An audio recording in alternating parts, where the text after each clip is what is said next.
في قلب السافانا حيث تشتعل حرارة الشمس تبدأ معركة حماسية بين اللبؤة الصيادة والجاموس البري.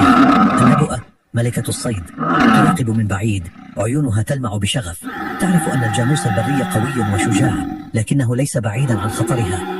تتحرك اللبؤة بخفة تتسلل بين الأعشاب الطويلة بينما الجاموس يشعر بالخطر.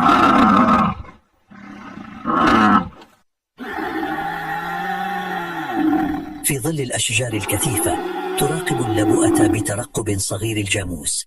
تتحرك بخفة تتسلل عبر الأعشاب الطويلة متمسكة بنشاطها، قلبها ينبض بالحماس، فهي تعرف أن هذه اللحظة قد تكون فرصتها الذهبية.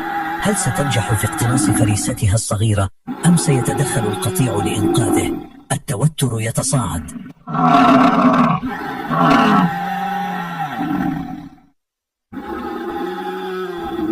فجأة تنطلق اللبؤة في قفزة مذهلة نحو فريستها. الجاموس المدافع الشجاع يستدير ويستعد للمواجهة. صراع القوة يتجلى، كل حركة تحكي قصة البقاء. في هذه اللحظات الحاسمة يتحدد مصير اللبؤة والجاموس في عالم الحيوان القاسي. من سيفوز في هذه المعركة الملحمية؟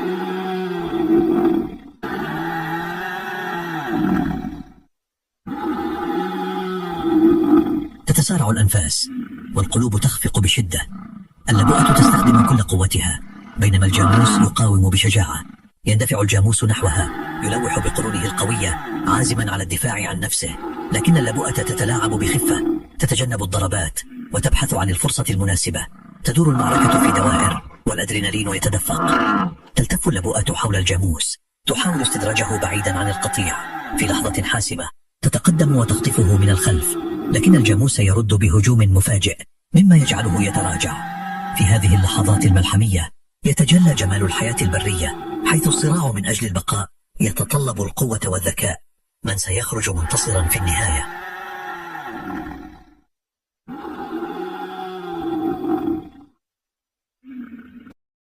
في قلب السافانا تتجه الأنظار نحو صراع مثير بين الأسد والجاموس البري. الأسد ملك الغابة يتربص من ارتفاع، يراقب القطيع بعين حذرة. الجاموس بقوته وجسده الضخم يتحرك في قطيع. في قلب السافانا الإفريقية حيث تندمج روعة الطبيعة مع دراما الحياة اليومية، كانت اللبؤة الأم تراقب صغارها عن كثب. تدور الصغار حولها تلعب وتستكشف، لكن خطرا خفيا يقترب. الجاموس البري المعروف بقوته وشجاعته كان يتربص من بعيد عازما على حماية منطقته. فجأة انطلقت الجاموس نحو الصغار محاولا القضاء على أي تهديد لشبابه. بدأ الهجوم بشكل مفاجئ مما أثار الفوضى في المكان، لكن اللبؤة الأم ببسالة لا توصف انطلقت بسرعة لا تصدق. شعرت بالخطر الذي يواجه صغارها وكانت عازمة على حمايتهم بأي ثمن. تدخلت بشجاعة وواجهت الجاموس الهائج. جسدها القوي وعيونها المتقدة بالعزم جعلتها تبدو كحارسة لا تهاب. كانت تصدر زئيرا مدويا تحاول إبعاد الجاموس عن صغارها.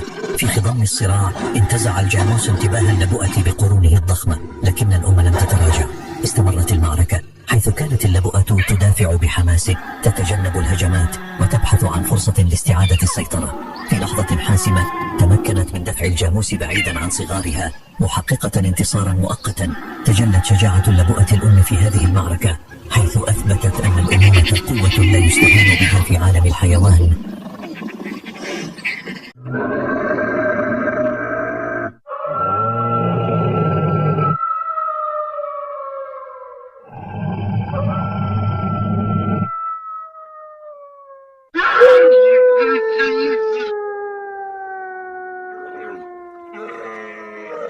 في قلب الغابة تسيطر أجواء من التوتر عندما يهاجم قطيع من الذئاب الجمل البري. كان الجمل يتجول بسلام، لكن فجأة ظهرت الذئاب من بين الحشائش العالية تتأهب للهجوم. شجاعة الجمل تتجلى في تلك اللحظة حيث تتجمع معا لحماية صغارها. الأصوات تتعالى والذئاب تحاول اقتناص الفرصة. تصاعدت حدة الصراع في عالم الطبيعة القاسي حيث يتجلى صراع البقاء. هذه اللحظات المثيرة تظهر كيف أن كل نوع يتكيف ويبذل قصارى جهده للبقاء على قيد الحياة. في هذا المشهد تعرض حيوان الجمل لهجمات حمار شرس.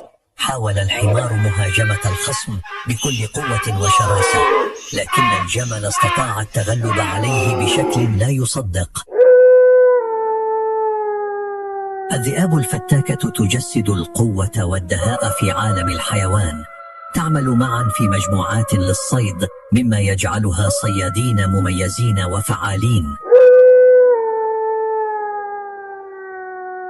في ساحة الطبيعة القاسية تنطلق الذئاب الصيادة في مطاردة مثيرة بحمار وحيد.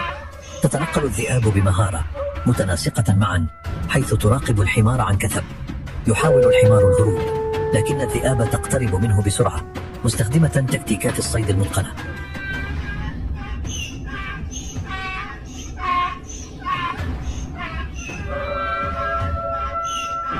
يبدأ الصراع بين البقاء والخطر، حيث يركض الحمار بأقصى سرعته مستعينا بكل قوته، لكن الذئاب لا تتراجع، مصممة على تحقيق هدفها.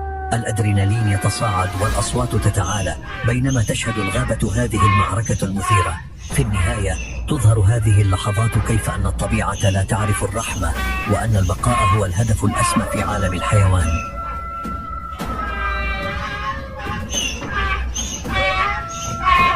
مع اقتراب الذئاب يبدأ الحمار في اتخاذ قرارات سريعة. يختار التوجه نحو منطقة أكثر كثافة بالأشجار، حيث يمكنه استخدام التضاريس لصالحه. الذئاب رغم سرعتها تواجه صعوبة، ولكنها لا تستسلم. تواصل الضغط عليه بذكاء محاولة إرباكه. الحمار يدرك أن كل ثانية مهمة، ويستغل قوته في القفز والتكتيك. في لحظة حاسمة ينجح في خداع إحدى الذئاب، مما يمنحه فرصة للهروب. لكن الصراع لا ينتهي هنا، فالذئاب تعود بسرعة مصممة على عدم التخلي عن فريستها.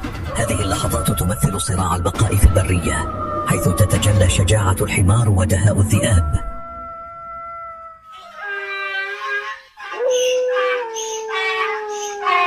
في عالم الحيوانات البرية يبرز غرير العسل الشجاع كرمز للمواجهة. بينما كانت اللبؤة تبحث عن فريسة اقتربت من عرين الغرير، بدلا من الهروب وقف الغرير بشجاعة، مظهرا تصميمه على الدفاع عن نفسه.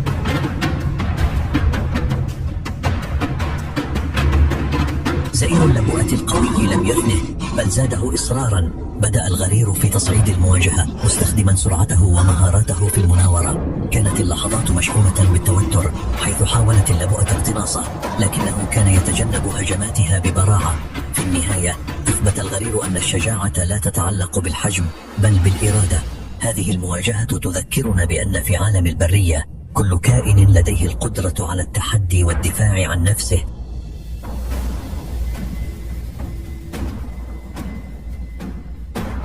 مع تصاعد التوتر بدأ الغرير في توجيه هجماته مستخدما مخالبه الحادة ودهاءه. كلما اقتربت اللبؤة كان الغرير يتحرك بسرعة متجنبا مخالبها القاتلة.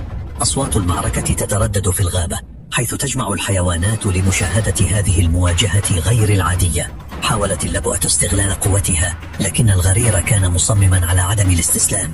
في لحظة حاسمة تمكن من خداع اللبؤة، مما أتاح له الفرصة للانقضاض عليها من الجانب. كانت المفاجأة مذهلة، حيث أظهر الغرير شجاعة لا مثيل لها. في النهاية أدركت اللبؤة أن هذا الغرير ليس فريسة سهلة، فانسحبت ببطء، مما جعل الغرير بطلا في نظر الجميع. غرير العسل يعتبر رمزا للشجاعة. رغم حجمه الصغير يواجه أخطر الحيوانات بلا خوف. شجاعته وإرادته القوية تجعلانه يصمد في مواجهة المخاطر بقوة وثقة.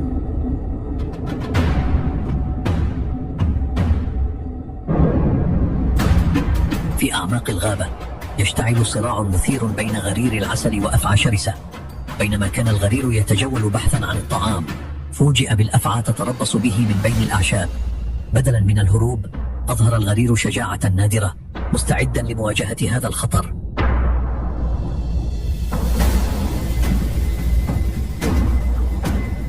انطلقت الأفعى نحوه بسرعة، لكن الغرير استخدم سرعته ومهاراته في المناورة لتفادي هجومها. كانت المعركة تتصاعد، حيث كان الغرير يهاجم الأفعى ويعود بسرعة مستخدما مخالبه الحادة. في لحظة حاسمة تمكن من خداع الأفعى، مما أتاح له الفرصة للانقضاض عليها. هذه اللحظات تجسد قوة الإرادة والشجاعة في عالم الحيوان، حيث يتحدى الأصغر الأخطر بلا تردد.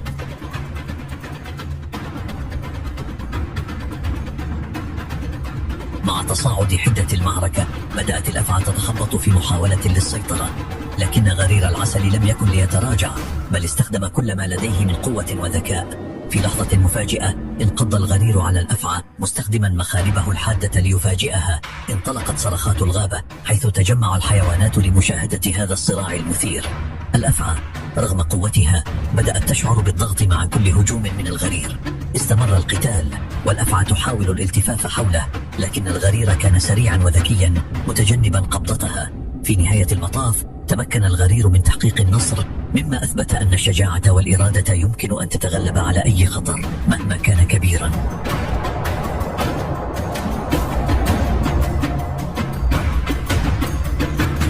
بعد معركة عنيفة استسلمت الأفعى أخيرا، مثيرة إعجاب جميع الحيوانات في الغابة. غرير العسل الذي قد يبدو صغيرا أثبت أنه بطل حقيقي، براهن على أن الشجاعة لا تقاس بالحجم. بينما كانت الأفعى تتراجع نظر الغرير حوله بفخر، وقد اكتسب احترام الجميع. الحيوانات الأخرى بدأت تصفق له محتفية بشجاعته وذكائه. في هذه اللحظة أدرك الغرير أنه ليس فقط قد نجح في الدفاع عن نفسه، بل أصبح رمزا للقوة والإرادة للجميع. هذه المعركة كانت درسا للجميع عن كيفية مواجهة المخاطر وعدم الاستسلام، حيث تبقى الشجاعة دائما في قلب كل كائن حي في البرية.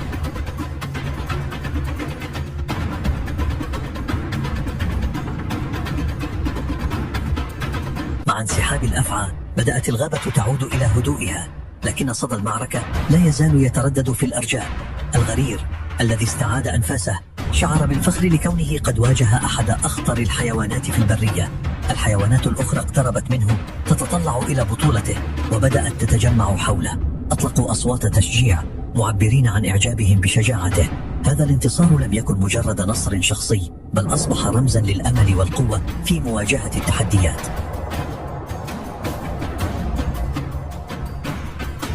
أدرك الغرير أنه بفضل شجاعته ألهم الآخرين لمواجهة مخاوفهم. في تلك اللحظة أصبح الغرير بطلا في عيون الجميع، مما جعل الغابة مكانا أكثر أمانا للجميع. مع مرور الوقت أصبح غرير العسل أسطورة في الغابة. الحيوانات بدأت تتحدث عن شجاعته وكيف تمكن من هزيمة الأفعى الشريرة. زاد احترام الجميع له وأصبح يشاركهم قصص مغامراته. كان يتجول بين أصدقائه يروي لهم كيف واجه الخطر بشجاعة ودون تردد. الأطفال من مختلف الأنواع كانوا يستمعون بشغف مستلهمين من بطولته، ومع كل قصة كانت الروابط تتعزز بين الحيوانات، حيث تعلموا أهمية الشجاعة والتضحية. الغابة أصبحت أكثر اتحادا بفضل غرير العسل الذي أثبت أن حتى الأصغر يمكن أن يكونوا أبطالا. تلك اللحظات المجيدة ستبقى محفورة في ذاكرة الجميع، تذكرهم دائما بقوة الإرادة.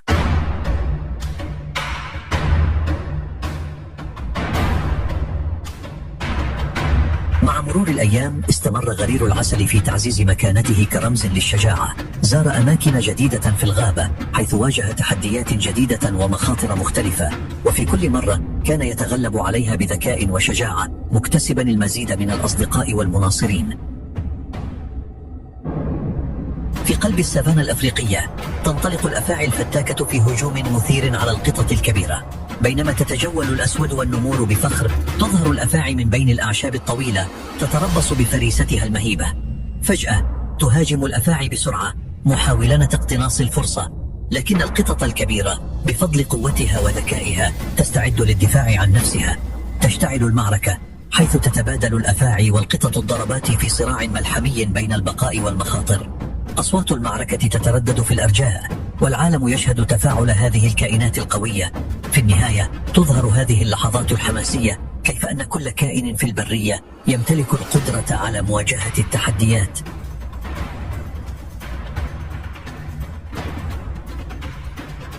مع تصاعد حدة المعركة بدأت القطط الكبيرة تستخدم مهاراتها في الصيد، تتجنب هجمات الأفاعي بسرعة. الأفاعي تحاول الالتفاف حولها، لكن القطط ترد بضربات قوية ومناورات ذكية. في هذه اللحظات المثيرة يتجلى الصراع بين القوة والذكاء، حيث يسعى كل طرف للبقاء في عالم قاس مليء بالتحديات.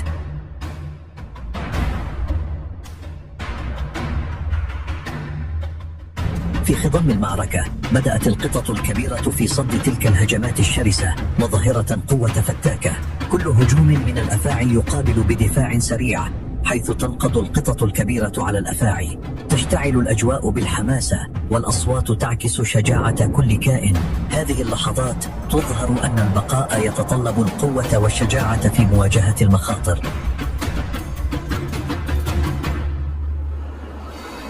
في غابة كثيفة يحدث صراع مثير بين الدب البري والنمر، حيث يتقابل اثنان من أقوى الحيوانات البرية. بينما يتجول الدب بحثا عن الطعام، ينقض النمر فجأة، محاولا استخدام سرعته وقوته للسيطرة على الموقف.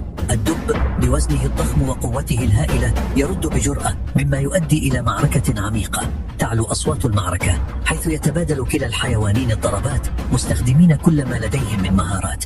النمر يحاول الالتفاف حول الدب، لكن الأخير يظل ثابتا، مستندا إلى قوته البدنية. في هذه اللحظات الحاسمة يظهر كلا الحيوانين تصميما على البقاء، معركة تمثل قوة الطبيعة وجمالها. في النهاية يظل الصراع رمزا للإرادة والتحدي في عالم الحيوان.